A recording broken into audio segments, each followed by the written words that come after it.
Сегодня я начну с вопроса. Вы когда-нибудь видели, как два человека спорят о деньгах, но на самом деле говорят совсем о другом? Вот именно такая история произошла между Джаном Яманом и продюсером Фаруком Тургутом. И я честно скажу, когда я начал разбираться в деталях, мне стало понятно, это не просто ссора, это что-то, что копилось годами. Но Яман и Тургут – это только первая история сегодня. Дальше будет Неслихан Атагюль, который после паузы на материнство может вернуться в большую драму.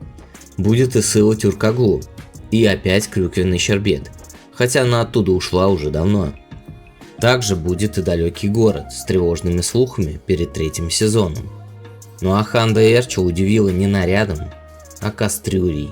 Я не шучу и расскажу подробно. И ближе к концу Керем Бюрсин. Вот там мы остановимся, потому что он сказал кое-что такое, что я лично не ожидал от человека на пике карьеры. Маленький остров, рыбалка, тишина.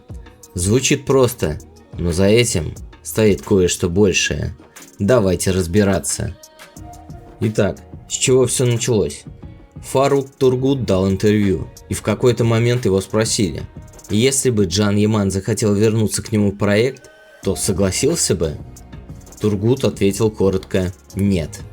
Но на этом «нет» он не остановился. По его словам, во время подготовки проекта для Disney Яман вел себя так, что это перешло черту. Тургут утверждает, актер критиковал турецких сценаристов и режиссеров, ну а еще пытался продвинуть в проект свою итальянскую подругу. Скажу сразу и честно, это версия продюсера. Не приговор суда, не подтвержденный факт. Это то, что один человек сказал публично о другом. Так что держите это в голове. Дальше пошла тема денег. Тургут отрицает, что получал какие-то выплаты за то, чтобы отпустить Ямана на международные проекты. И задает вопрос, по-моему, довольно острый. Если Джан считает, что ему не доплатили зарубежные гонорары, то почему человек с юридическим образованием не пошел в суд раньше? Хороший вопрос, согласитесь? Ну а ответ Ямана был горячий. Он написал в соцсетях, что продюсер годами пытался мешать его карьере. Вспомнил раннюю пташку, международный успех, заявил, что сегодня находится на совершенно другом уровне, и добавил настолько резко, что турецкие СМИ сразу вынесли эту перепалку в заголовке. Тургут в ответ заявил, он намерен обратиться к правосудию. Подан ли уже иск официально, пока неизвестно, но слова сказаны публично и взять их обратно уже нельзя. Вот здесь у меня появляется вопрос к вам, дорогие зрители. Как вы думаете, это спор о деньгах или это старая обида, которая просто ждала повода? Напишите в комментариях, мне будет очень интересно почитать их. Что вы чувствуете, когда смотрите на эту историю со стороны? Потому что мне лично кажется, здесь дело не только в деньгах.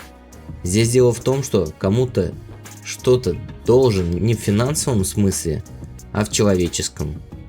И пока Яман разбирается с прошлым, другая история разворачивается совсем в другую сторону, потому что одна из самых любимых актрис турецкого экрана, кажется, готова к возвращению.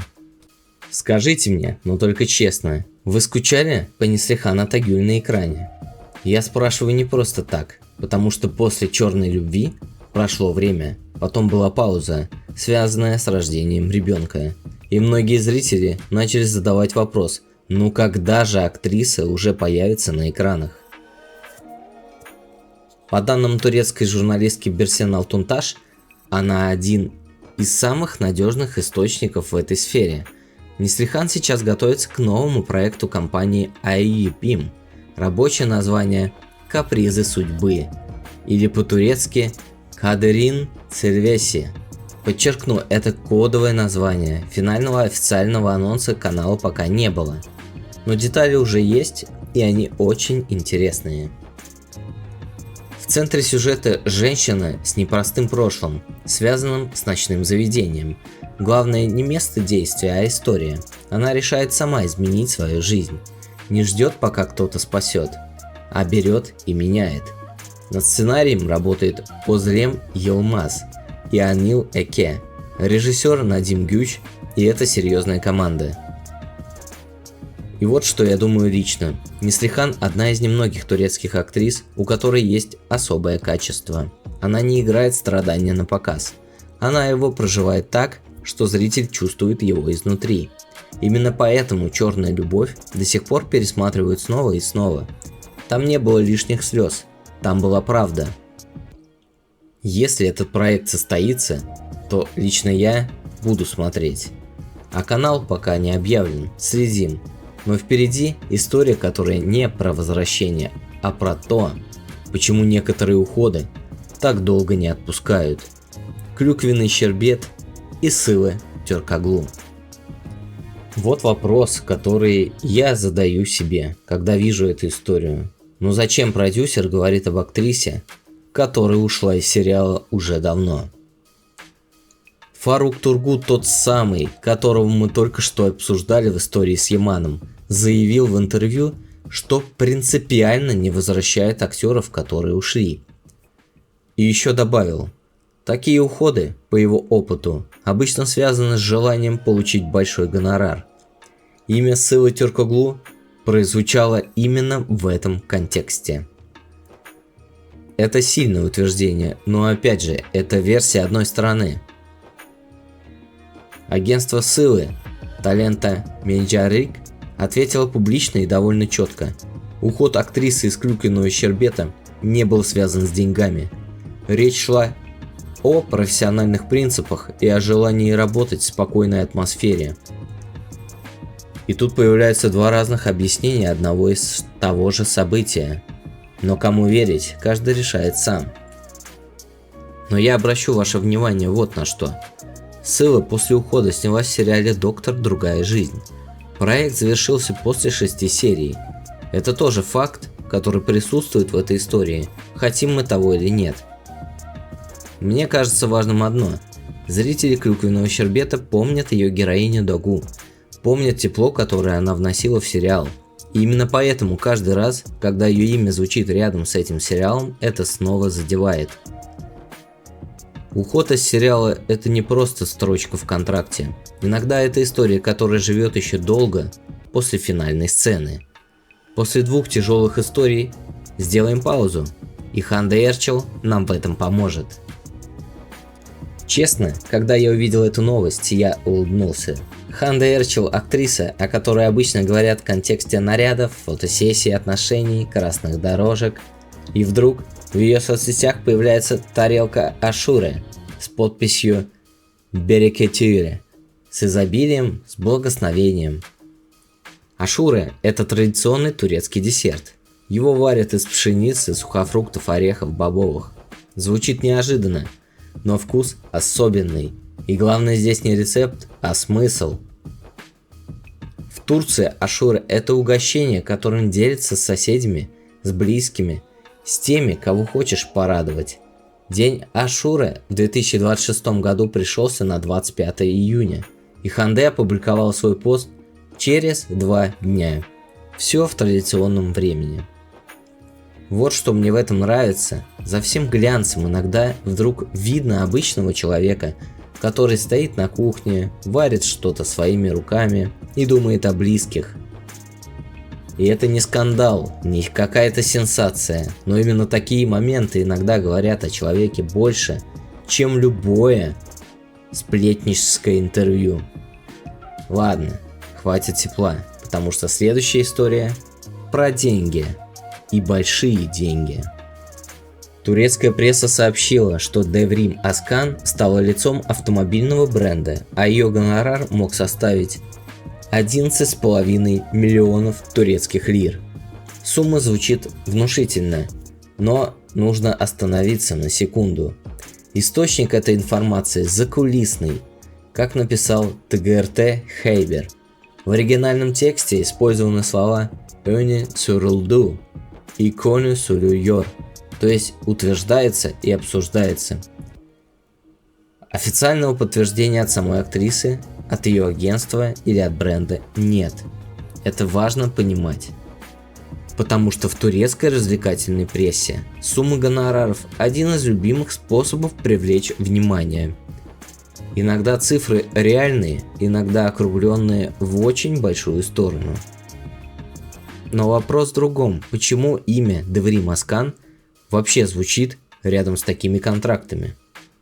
Потому что она сейчас в том периоде, когда узнаваемость растет. Бренды смотрят не только на подписчиков, они смотрят на то, насколько зрители доверяют актрисе. И здесь у нее есть значительные аргументы. Правда это или нет, узнаем, когда выйдет реклама. Ну а следующая тема для тех, кто смотрит «Далекий город». Если вы смотрите, приготовьтесь, придется немного понервничать. Напишите в комментариях, кто переживал за героев «Далекого города» после финала сезона. Я спрашиваю, потому что вокруг этого сериала сейчас очень много слухов, и важно разобраться, что из этого реально, а что фанатская тревога, которая иногда принимает форму новости. Не забудьте, кстати, подписаться на канал и поставить лайк этому видео. А пока мы продолжаем. Что точно подтверждено? Третий сезон планируется. Съемки должны начаться в конце августа 2026 года. Об этом писал Берсенал Тутташ еще в середине июня. Это надежный источник, можно опираться. Что не подтверждено? Конкретный состав актеров в третьем сезоне, результаты встречи в Стамбуле, точный список тех, кто уйдет или останется. Эта информация гуляет в основном по фан-аккаунтам. Приятная, но без серьезного фундамента. И вот здесь я хочу сказать кое-что важное. В турецких сериалах перед новым сезоном всегда так. Идут переговоры, продюсеры тестируют варианты, сценаристы переписывают арки, и в этот момент появляются десятки версий того, что будет. Большинство из них не сбываются. Поэтому мой совет: третий сезон ждем с радостью, но к слухам об уходах с осторожностью. Вопрос к вам: кого из актеров «Далекого города» вы больше всего хотите увидеть в третьем сезоне? Напишите, это действительно интересно. После такого напряжения история, которая вас точно заставит улыбнуться. Денис Байсал и один очень неловкий вечер. Эта история не новая, она из 2024 года, но в соцсетях ее снова вспоминают, и я понимаю почему. Потому что она очень живая. Итак, сериал «Сбежавшие невесты» переходит на ТВ8, который принадлежит Алджуну Илджала. Команде говорят: будет ужин у Арджуна. Денис Байсал в тот момент лет 21-22, молодая, впечатлительная. И она решает, раз ужин у такого человека, то нужно выглядеть по-настоящему. Наряжается: белая пышная блузка, длинная юбка с пайетками, каблуки, укладки. Полная готовность к торжественному вечеру.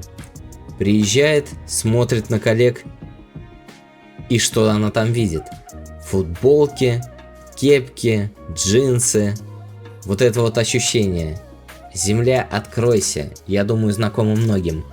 Когда ты единственный на вечеринке в вечернем платье, а все пришли в обычной одежде. Хочется тихо уйти и сделать вид, что тебя здесь не было. Денис рассказал об этом открыто, с юмором над собой. Именно поэтому история живет, она настоящая. Такие моменты напоминают: знаменитости тоже попадают в неловкие ситуации, тоже краснеют и тоже потом смеются, ведь они такие же люди, как и мы. Ну а теперь та самая история, ради которой я просил вас держаться до конца. Керем Бürsin. Я хочу, чтобы вы услышали это правильно. Актер, которого обсуждают, которого фотографируют, за чьей личной жизнью следят тысячи людей, этот человек говорит о будущем так: маленький остров, рыбалка, тишина, не вилла, не яхта, не бесконечные вечеринки, а просто тихое место и море, и спокойствие. Керем Бюрсин сказал это публично 27 июня. Добавил, что не боится стареть, что спокойная жизнь – это не поражение, а выбор. Честно, меня это задело, потому что это не фраза для красивого интервью. И как будто бы это звучит как усталость от шума, которую человек уже не прячет. И при этом вот в чем контраст. Сейчас у Керема один из самых серьезных этапов в карьере. Он участвует в съемках фильма «Уставшее солнце» в международном прокате Палясан. Режиссер Нури Билге Джейлан. Если вы знаете это имя, вы понимаете, что это значит. Если не знаете, то Джейлан – это лауреат Каннского кинофестиваля, один из самых уважаемых режиссеров мирового авторского кино.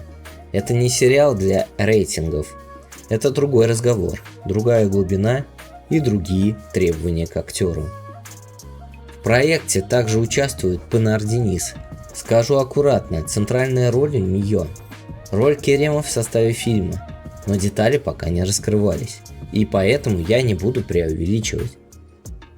Но вот что действительно важно, человек, который мечтает о маленьком острове, одновременно делает шаг туда, где от него потребуют самого настоящего. Это интересное противоречие, согласитесь? А как вы думаете, может ли звезда сериалов по-настоящему стать звездой авторского кино? Это честный вопрос, и ответ, я думаю, не очевидный. После тихой истории Керема возвращаемся на площадку.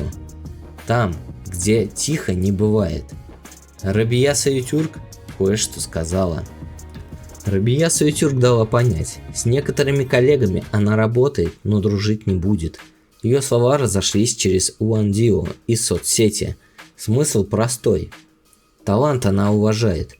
Но если у человека на первом месте эго, за пределами площадки такого общения она избегает. Имен она не называла ни одного. И вот здесь я остановлюсь, потому что именно тогда, когда имен нет, начинается самое интригующее. Все начинают гадать, вспоминают, с кем она снималась, и строят свои конспирологические версии. Я этого делать не буду, потому что без имен это просто личная позиция человека. Граница, которую она для себя обозначила. И, честно говоря, звучит это здраво. Можно профессионально уважать кого-то и при этом не хотеть с ним проводить время вне работы. Но вопрос, который эта тема поднимает, мне кажется важным. Как вы думаете, может ли сильный талант оправдать тяжелый характер? Это не риторика, мне правда интересно, что вы об этом думаете. Напишите в комментариях. Потому что зрители видят экранную химию, красивую, убедительную, и часто не подозревают, сколько усилий за этим стоит. Если актеры за кадром едва разговаривают. Ну а следующая история о молодой актрисе, которая сейчас стоит перед очень важным выбором. Субуджи Езги Дашкун сейчас в той точке, когда каждое ее упоминание в соцсетях тут же собирает волну комментариев. В соцсетях пишут, что актриса рассматривает предложение на новый сезон, но пока ничего не подписала. Официального объявления нет. Агентство молчит. Сама актриса тоже. Это типичная пауза перед решением. И у молодых актрис такие паузы – один из самых важных моментов в их карьере. Потому что правильный выбор проекта может поднять их на новый уровень, а неудачный надолго затянуть вопрос. А что с ней не так? Что с ней стало? И какой же жанр она выберет, с кем сыграет? Это пока открытые вопросы. Следим. И финал выпуска. Тема, которая только начинается. Уимблдон стартовал 29 июня. Турнир идет до 12 июля. С турецкой стороны есть одна подтвержденная и красивая история. Не про актеров, а про спорт. Зейнеп Сönmez вышел на корт в первом круге. Турция на Уимблдоне не только на трибунах, но и непосредственно в игре. Что касается турецких звезд на трибунах, пока надежных подтверждений нет. Если только то, что турнир начался, а значит в ближайшие дни появятся фото и сообщения. Если там окажутся Ханда Эрчел, Керем Бюрсин, Демет Аздемир или кто-то другой из знакомых имен, это будет отдельная красивая история. Ну а пока просто наблюдаем. Вот и весь сегодняшний выпуск. Джан Яман и Фарук Тургут. История, которая началась как ссора и может закончиться в суде. Неслихан Атагюль, которая возвращается. Сыла Тюркоглу, чье имя никак не отпускают. Ханде Сашура. Деврим с миллионами возможными. Далекий город с тревожным ожиданием. Денис Байсал в пайетках. Керем с его островом. Рабья про эго и границы. Субуджу в паузе перед выбором. И Уимблдон, который только начинается. Теперь мой вопрос к вам. Я прошу ответить честно, какая история зацепила вас сильнее всего? Конфликт Ямана и Тургута, возвращение Неслихан, далекий город или все-таки Керем с его маленьким островом? А также скажите, хотели бы вы разобрать конфликт Ямана Тургута более детально и подробно? Напишите в комментариях, я читаю абсолютно каждый. И если досмотрели до конца, значит вам важны не просто заголовки, а то, что за ними стоит. Спасибо за это, дорогие зрители. Ставьте лайк, подписывайтесь на канал Любовь и Мечты и до встречи в следующем выпуске. Берегите себя.